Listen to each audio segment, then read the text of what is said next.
ಇವತ್ತು ನಾನು hidden facts of protein ಬಗ್ಗೆ ಮಾತಾಡ್ತಿದ್ದೀನಿ. ಪ್ರೋಟೀನ್ ಬರೀ ಜಿಮ್ಮಿಗೆ ಹೋಗೋರು ಮಾತ್ರ ತೊಗೊಬೇಕಾ, ಮನೆಯೊಳಗೆ ವರ್ಕೌಟ್ ಮಾಡೋರು ತೊಗೊಬೇಕಾ ಬೇಡವಾ ಅಂತ ಈ ವಿಡಿಯೋದಲ್ಲಿ ನಾನು ನಿಮಗೆ ಹೇಳ್ಕೊಡ್ತೀನಿ. ಪ್ರೋಟೀನ್ ಅಂದರೆ ಏನಪ್ಪ ಅಂದರೆ, ಪ್ರೋಟೀನ್ ನಮಗೆ ಬಾಡಿಗೆ ಭಾಳ ನೆಸೆಸರಿ ಆದ ಒಂದು ಫುಡ್ ಸೋರ್ಸ್ ಅದು. ವಿತೌಟ್ ಪ್ರೋಟೀನ್ ಏನಾಗುತ್ತಪ್ಪ ಅಂದರೆ ನಮಗೆ ಮಸಲ್ ಗ್ರೋತ್ ಆಗೋಲ್ಲ, ಮಸಲ್ ಬಿಲ್ಡ್ ಆಗೋಲ್ಲ. ಬರೀ ಜಿಮ್ಮಿಗೆ ಹೋಗೋರು ಅಷ್ಟೇ ತೊಗೊಬೇಕಾ?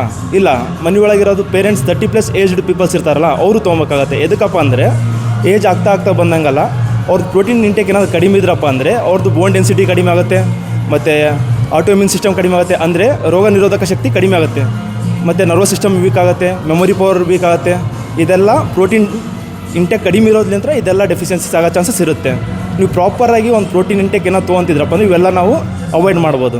ನಿಮಗೆ ಏನಾದರೂ ಪ್ರೋಟೀನ್ ಎಷ್ಟು ಗ್ರಾಮ್ ತಿನ್ನಬೇಕು, ಮನೆಯೊಳಗೆ ವರ್ಕೌಟ್ ಮಾಡೋರು ಎಷ್ಟು ಗ್ರಾಮ್ ತಿನ್ನಬೇಕು, ಜಿಮ್ಮಿಗೆ ಹೋಗೋರು ಎಷ್ಟು ಗ್ರಾಮ್ ತಿನ್ನಬೇಕು, ಮತ್ತು 30+ ಏಜ್ ಇರೋ ನಿಮ್ಮ ಅಪ್ಪ ಅಮ್ಮ ಅವ್ರು ಎಷ್ಟೆಷ್ಟು ಗ್ರಾಮ್ ತಿನ್ನಬೇಕು, ಇದ್ರ ಬಗ್ಗೆ ನಿಮಗೆಲ್ಲ ಗೊತ್ತಾಗಬೇಕಪ್ಪ ಅಂದರೆ ನನ್ನ ಪೇಜಿಗೆ ಫಾಲೋ ಮಾಡಿ. ನೆಕ್ಸ್ಟ್ ವೀಡಿಯೋದಲ್ಲಿ ನಿಮಗೆ ತಿಳಿಸ್ಕೊಡ್ತೀನಿ. ಏನೋ ಡೌಟ್ ಇದ್ದರೆ ಕಮೆಂಟ್ ಮಾಡಿ, ನಾನು ನೆಕ್ಸ್ಟ್ ವೀಡಿಯೋದಲ್ಲಿ ಹೇಳ್ಕೊಡ್ತೀನಿ.